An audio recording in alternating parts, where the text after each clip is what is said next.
हे जगज्जननी जगदम्बा, हे पार्वती, जब शिव और शक्ति, देवी और शंकर, भगवान शिव और जगदम्बा का या आदि 33 कोटि देवताओं का जहां पर विशाल यज्ञ का आयोजन होगा, बड़े बड़े अनुष्ठान, बड़े बड़े यज्ञ जहां होंगे, उस यज्ञ में तुम्हारे और मेरे स्मरण से ये बीला जो फल है इसकी आहुतियां प्रदान करी जाए। और साहुति को भी आप समझ लीजिएगा महाराज,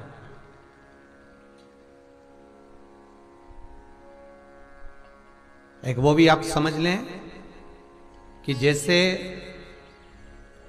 अष्टमी तिथि या नौमी तिथि किसी भी महीने की, चाहे शुक्ल पक्ष की हो चाहे कृष्ण पक्ष की हो, अष्टमी और नौमी तिथि ये दो तिथियां ऐसी हैं, मान लो तुम्हारा पैसा तुमने किसी को दिया 5 लाख 4 लाख 3 लाख 10 लाख 8 लाख 2 लाख 50,000 25,000 20,000 40,000 और वो पैसा नहीं दे रहा आपको, आप हार गए कह के कर, फोन लगा कर, भैया दे दे रहे, परेशानी है, दे दे रहे भैया, हम तो परेशान हो गए, और हार गए, नहीं मिल रहा, बहुत परेशान।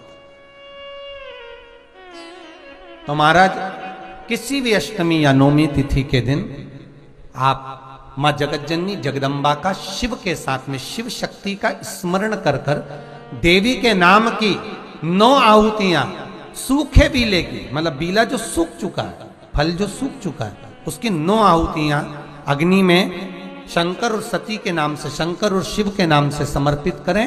और आखिरी आहुति जो समर्पित करें उसमें थोड़ा सा भाग तिल का, और तिल भी काली नहीं चढ़ती उसमें, श्वेत तिल का भाग उसके साथ लगाकर समर्पित करें, और जिससे धन लेना है उसका नाम लेकर वो समर्पित करें महाराज, उसको सुध आएगी और वो पैसा किसी भी हाल में आपके हाथ में थमाकर जाएगा ही, ये पक्का है। उसकी आहुतियां, हे जगज्जननी, हे जगदम्बा, तेरा नेत्र बिंदु से जो प्रकट हुआ वृक्ष है बेलपत्र का, उस वृक्ष की एक एक जड़ हो, टहनी हो, डाली हो, फल हो, शूल हो, वो सब मुझे अंगीकार है, मुझे स्वीकार। काल भैरव भगवान का नाम उच्चारण करना, कैसा भी चर्म रोग हो, कैसी भी बीमारी शरीर की चमड़ी से जुड़ी हुई अगर हो गई है, काल भैरव भगवान का स्मरण फल देता। भैरव भगवान का नाम लेकर जल समर्पित कर कर, मां भैरवी का स्मरण कर कर जल की धार का स्मरण, शिव शंकर, यह शिवलिंग है, यह जलाधारी है। जब जल चढ़ाएं, दक्षिण में खड़े होंगे, जहां पानी बहता है वो उत्तर में जाता है। शिव जी का जो पानी है वो बहकर कहां जाता है? उत्तर में। तो जहां से पानी बहता है उसके ठीक विपरीत में खड़े होकर, बैठकर आप शिव जी को यहां जल चढ़ाएं। ओम भैरवाय नमः, शिव भैरव का नाम लेकर जल समर्पित करें। मां भैरवी का नाम लेकर यहीं से जल की धार यहां चढ़ाएं। जो जलाधारी है गोल चौकोर, जो भी जलाधारी आपके पास के मंदिर में, वहां भैरवी का, मां भैरवी का नाम लेकर, पहले बाबा का भैरव शिव का नाम लेकर यहां, और मां भैरवी का नाम लेकर यहां जल समर्पित करें। जो जल चढ़ता है उसी जल का प्रोक्षण अपने शरीर पर करें, या थोड़ा सा झेल कर लाकर उसको पूरे जहां जहां तकलीफ है पूरे शरीर में लगाना प्रारंभ करें। डॉक्टर की दवाई भी खाते रहें, इलाज भी कराते रहें, और साथ में ये बाबा भैरव का नाम भी लेते रहें, आराम लगेगा, होगा। शिव तत्व की प्राप्ति का सुख है। भगवान भैरवनाथ का स्मरण, लोग कहें कि कई लोग कहते हैं शंकर जी अलग हैं, भैरव अलग हैं, कोई कहता है शिव अलग हैं, भैरव अलग हैं, कोई कहता है जगज्जननी दुर्गा अलग है, भैरवी अलग। ना ना ना ना, ये व्यर्थ की बातों में आप मत पड़िए। शिव महापुराण, हमारी बात पर भरोसा नहीं तो शिव महापुराण की कथा लेकर आओ, गीता प्रेस गोरखपुर की, और शिव महापुराण की कथा को हिंदी में अपने घर में रहकर जब फुर्सत मिले तब पढ़ो, तो आपको ज्ञात हो जाएगा कि भैरव अलग नहीं है, शंकर का एक रूप काल भैरव के रूप में प्रकट हुआ है। शिव ही भैरव और भैरव ही शिव। हनुमान जी कौन है? शिव का, हम हनुमान जी को अलग नहीं मान सकते। शंकर ही हनुमान है और हनुमान ही शंकर है, दोनों में कोई भेद, हम उसको अलग नहीं मान सकते। दुनिया भले भेद करे वो अपनी जगह पर हमारी व्यासपीठ ये भेद करना नहीं सिखाती। हमारी व्यासपीठ तो कहती है राम ही शिव है, शिव ही राम है, दत्त ही शिव है, शिव ही दत्त, कृष्ण ही शिव है, शिव ही विष्णु ही शिव है, शिव ही विष्णु, सब एक में नजर आ रहा है। और सारे तीर्थ धाम आपके चरणों में, हे भोलेनाथ प्रणाम आपके चरणों में। शिव के अंतर्गत सब समान,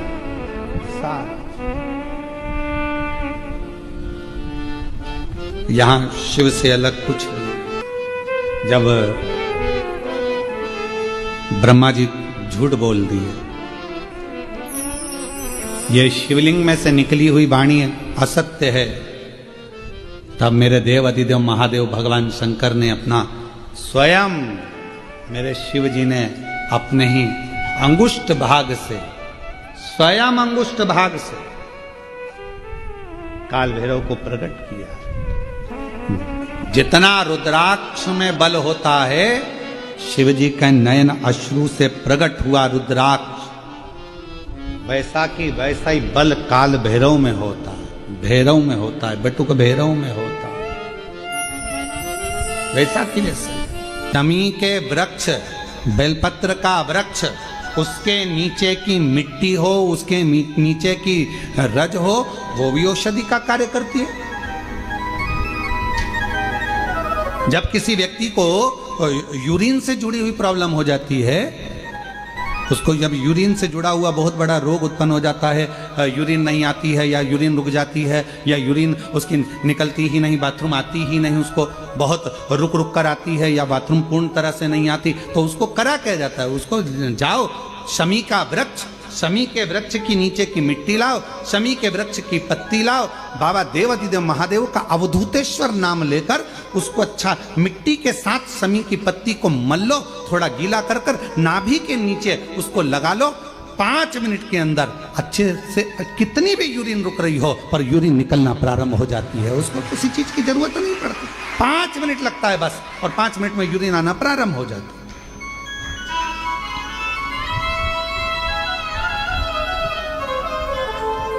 उस शमी का वृक्ष, वो शमी का पौधा, वो शमी का वृक्ष कोई साधारण नहीं होता। कहने वाले कह दिए शमी का पौधा यहां मत लगाना, शमी का पौधा वहां मत लगाना, शमी का पौधा, बेलपत्री का पौधा यहां मत लगाना, बेलपत्री का पौधा वहां मत लगाना, बेलपत्र को यहां मत लगाना। अरे भाई, शमी का पौधा अगर तुम्हारे घर के अंदर है, शमी का छोटा सा पौधा यदि तुम्हारे घर के आंगन में है, शमी का छोटा सा पौधा या बेलपत्र का छोटा सा पौधा तुम्हारे यहाँ है, तुम्हारा घर का वास्तु दोष कितना भी बेकार हो, शमी का पौधा और बेलपत्र का पौधा सारे वास्तु को अच्छा कर देता है। एक शमी का पौधा, एक बेलपत्र का पौधा हमें सुख प्रदान कर देता है, एक पौधा।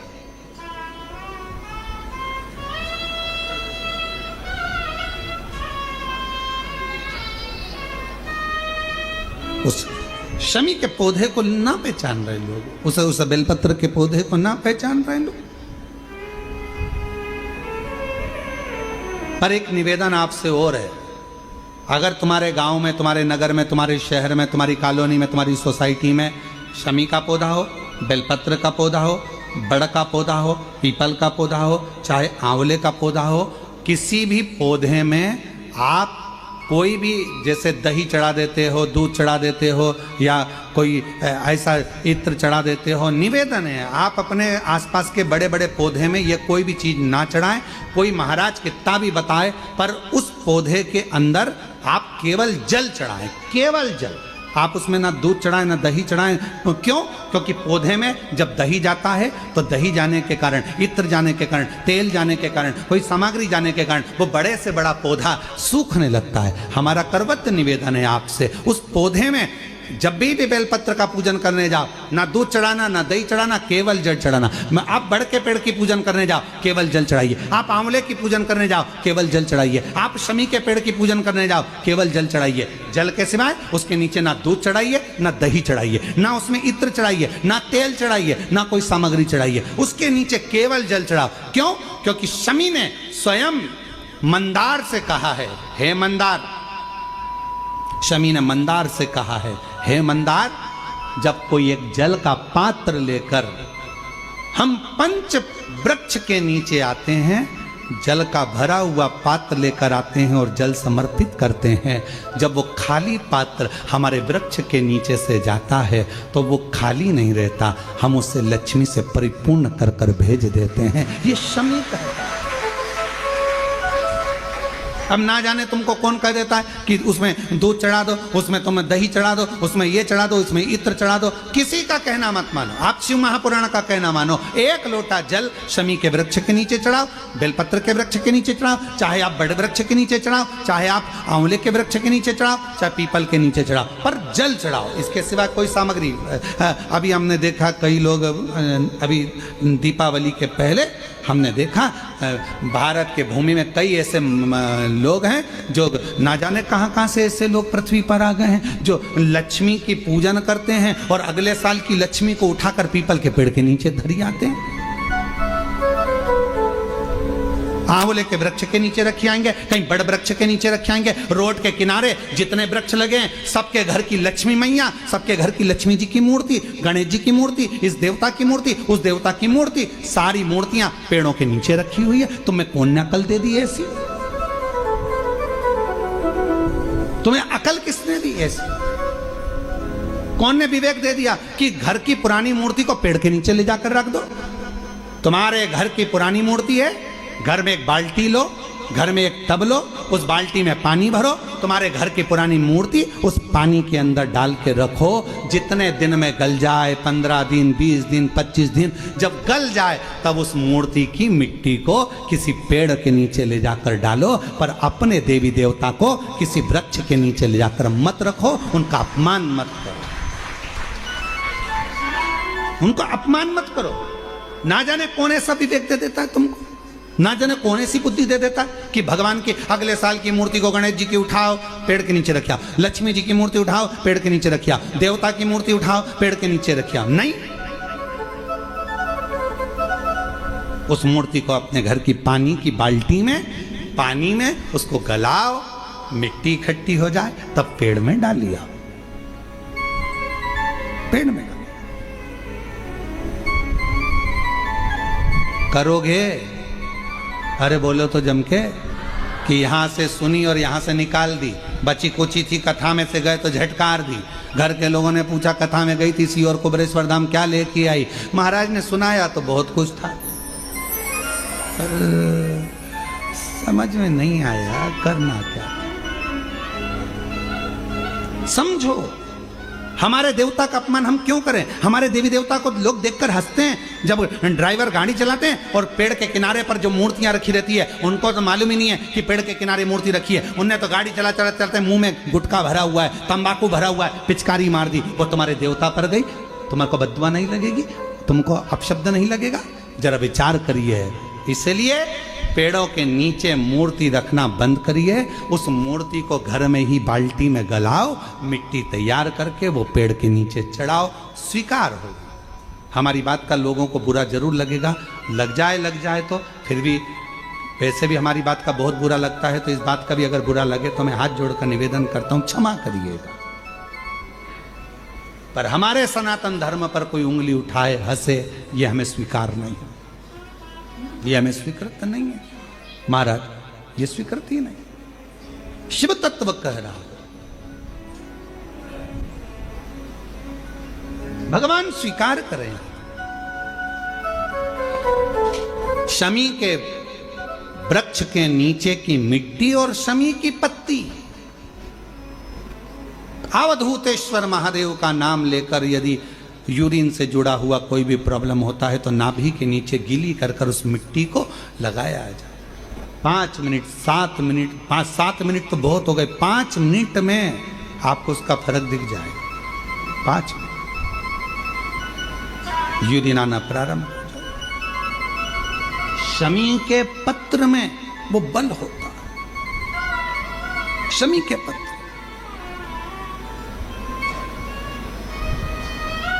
हम कईयों से कहते हैं कि अगर आपको लग रहा है कि डॉक्टर बोल रहा है कि कोई बड़ी बीमारी हो रही है, कोई तकलीफ, आपके मन में भी आपको ऐसा लग रहा है कि कहीं मेरे को घुटने ना बदलाना पड़ जाए, कहीं मेरे को ये बीमारी ना हो जाए, आपको ऐसा महसूस हो रहा है, तो आप बेलपत्र के वृक्ष के नीचे थोड़ी देर बैठो,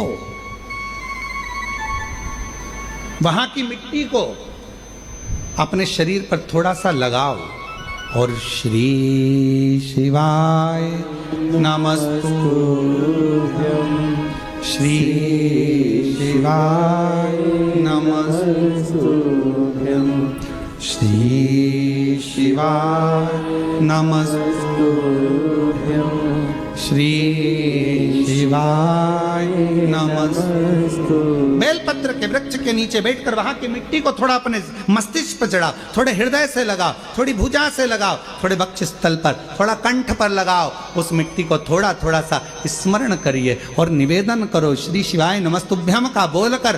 खुद अपने आप अपनी बुद्धि से ये निकलना बंद हो जाएगा कि आपको ऐसा लग रहा था कि बीमारी होगी, घुटने बदलना पड़ेगा, ये करना पड़ेगा, अपने आप वो नेगेटिवता बाहर होगी और आप धीरे धीरे स्वस्थ होना प्रारंभ होंगे, धीरे धीरे स्वस्थ। शिवालय, बेलपत्र का वृक्ष, बट वृक्ष, शमी वृक्ष, पीपल का वृक्ष, आंवले का वृक्ष, मंदिर, तीर्थ, शिवालय, देवालय, ये बल देते हैं हमको, ऊर्जा देते हैं।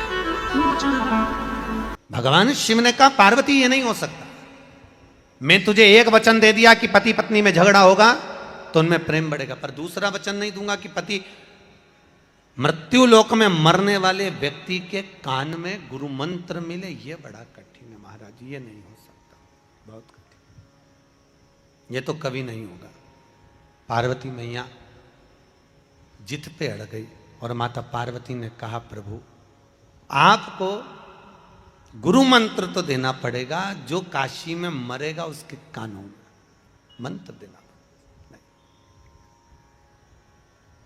शंकर भगवान मना कर दिए, पार्वती जिद पे अड़ी रही, नहीं माने, तब भगवान शिव ने वचन दिया ठीक है पार्वती मैं तुझे वचन देता हूं, काशी में जो मरेगा उसको गुरु मंत्र मैं दूंगा। पार्वती भी चतुर थी, पार्वती ने मन में सोचा कि आप गुरु मंत्र दोगे वो ठीक है, पर मुझे कैसे मालूम पड़ेगा कि आपने गुरु मंत्र दिया, मुझे भी तो मालूम पड़ना चाहिए कि आपने गुरु मंत्र दिया है, मुझे कैसे मालूम पड़ेगा। भगवान भोलेनाथ हंसकर बोले अब तू बता कि तू क्या चाहती है। पार्वती जी बोली महाराज एक बात सुनो, आप गुरु मंत्र तो देना मना नहीं है, पर मरने वाले व्यक्ति के सीधे कान में गुरु मंत्र देना और मंत्र को देकर कान को मोड़ देना, जब कान को मोड़ दोगे तब मुझे मालूम पड़ जाएगा कि आपने गुरु मंत्र दे दिया। महाराज तब मुझे लगेगा कि आपने गुरु मंत्र प्रदान कर दिया, आपने गुरु मंत्र दे दिया, आप गुरु मंत्र दे दिए हो। शंकर भगवान कहे पार्वती ठीक है, हिंदू धर्म की आज की भी रीति है, काशी में मरने वाले का सीधा कान अपने आप टेढ़ा हो जाता है, आज भी नियम, आज भी।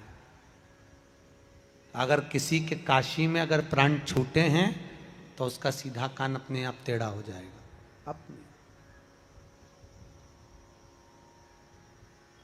काशी में मर, अभी मुक्त नगरी है काशी, मोक्ष नगरी है काशी।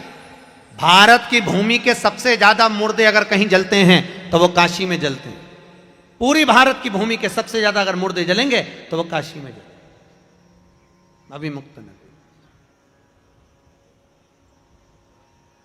पहले हमको भी विश्वास नहीं हुआ था क्या काशी में मरने वाले का सीधा कान टेढ़ा हो जाता है, पर जब काशी में माहेश्वरी भवन में बिदर कर्नाटक की महिला मंडल, वाशवी महिला मंडल ने कथा करवाई।